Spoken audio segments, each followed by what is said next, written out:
Good evening friends. આજે આપણે એવા એક ટોપિક વિશે ડિસ્કસ કરવાના છીએ.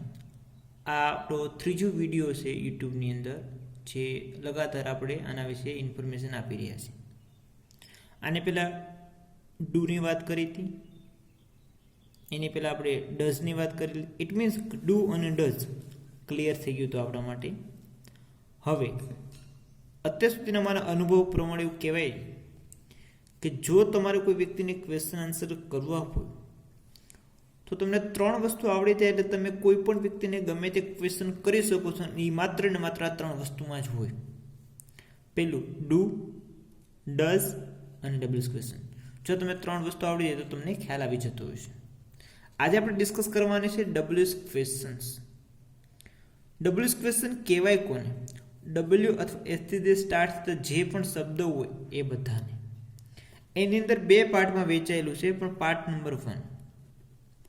આ પાર્ટ 1 ની અંદર પેલા ફોર્મેટ છે. પેલા ડબલ્યુએસ ક્વેશ્ચન્સ, ડુ કે does, subject, V1 object, other વર્ડની ક્વેશ્ચન. આપને ખ્યાલ છે કે કોની જોડે ડુ આવે છે, કોની જોડે ડઝ આવે, છતાં પણ આપણે એકવાર ડિસ્કશન કરીએ છીએ. ડુ આઈ, વી, યુ અને ધે જોડે. ડઝ હી, સી, ઇટ અને કોઈ વ્યક્તિનું નામ આપેલું છે ત્યારે. આ બધી ઇન્ફોર્મેશન આપને ક્લિયર કટ ખ્યાલ છે. કેવા કેવા ડબલ્યુએસ ક્વેશ્ચન આવી શકે? First, vote. વોટનો મતલબ થાય છે શું? વેન એટલે ક્યારે. આ કોઈ વસ્તુ જાણવા માટે વોટનો યુઝ થાય છે. વેન એટલે ક્યારે, કોઈ સમય જાણવા માટે, ટાઈમિંગ માટે. At a time we use when. Where it means place, કોઈ જગ્યા જાણવી હોય ને ત્યારે આપણે વેરનો યુઝ કરીએ છીએ. હુમ એટલે કોને, કોઈ વ્યક્તિ માટે. વિથ હુમ એટલે કોની સાથે. ફોર હુમ એટલે કોના માટે. હાઉ લોંગ એટલે કેટલો સમય. વાય એટલે શા માટે, કોઈ કારણ જાણવું છે, રીઝન જાણવું છે ત્યારે ખાસ કરીને વાયનો ઉપયોગ કરીએ છીએ. હાઉ એટલે કેવી રીતે, કોઈ વસ્તુ કેવી રીતે બની રહેશે, કેવી રીતે કન્ટિન્યુ છે, રનિંગ છે, તે દર્શાવવા માટે હાઉનો ઉપયોગ થતો હોય છે. આ 9 શબ્દો એટલા માટે પાર્ટ 1 માં ઇમ્પોર્ટન્ટ છે કે જો આ 9 અને આગળના પાર્ટ 2 માં પણ આવશે, આ બધા તમને આવડતા હોય તો સહેલાઈથી તમે કોઈ પણ વ્યક્તિને ક્વેશ્ચન પૂછી શકો. આ બધાના એક્ઝામ્પલ આપણે ડીપલી જોવાના છે, અહીંયા આપેલા છે. પેલું એક્ઝામ્પલ આપેલું છે કે વોટ. વોટની અંદર તમે એટલે ઇટ મીન્સ આપણે એક્ઝામ્પલ બધાને એક અહીંયા આપેલા છે. તમે શું સાંભળો છો? આની અંદર ફાઇન્ડ આઉટ કરવાની છે કે કોઈ વસ્તુ. તમે શું સાંભળો છો? What do you listen. તો શું એટલે વોટ, ડબલ્યુએસ ક્વેશ્ચન. તમે આપ્યું છે એટલે ડુ અહીંયા આવવાનું છે. ડુ યુ સાંભળવું એટલે લિસન. આન્સરમાં શું આવશે? આઈ લિસન શું. આપણે એટલે જોયેલું હતું ડબલ્યુએસ ક્વેશ્ચનની અંદર માત્ર વોટની વાક્ય રચનાની અંદર ઓબ્જેક્ટ આવતો નથી, કારણ કે એની અંદર ફાઇન્ડ આઉટ કરવાનું છે એટલા માટે. સેકન્ડ, તમે ક્યારે અહીં આવો છો?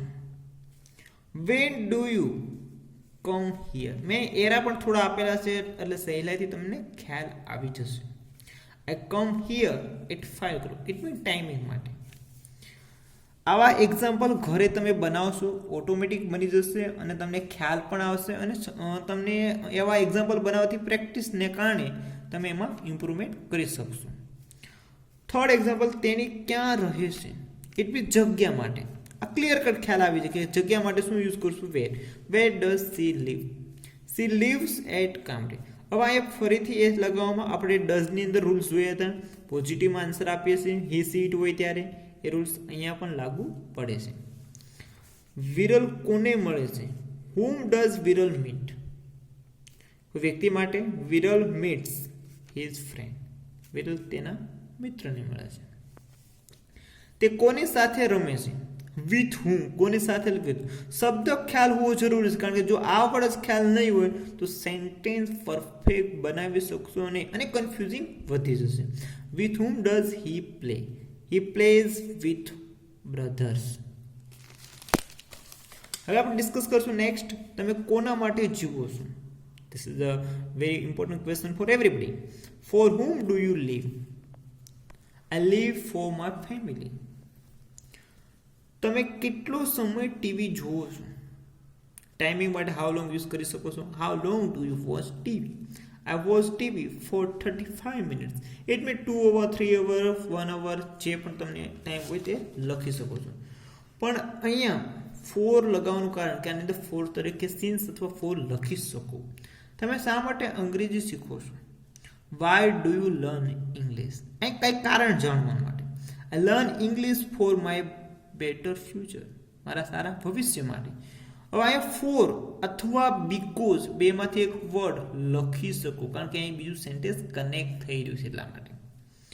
લાસ્ટ બટ નોટ લીસ્ટ, તમે કેવી રીતે ત્યાં જાઓ છો?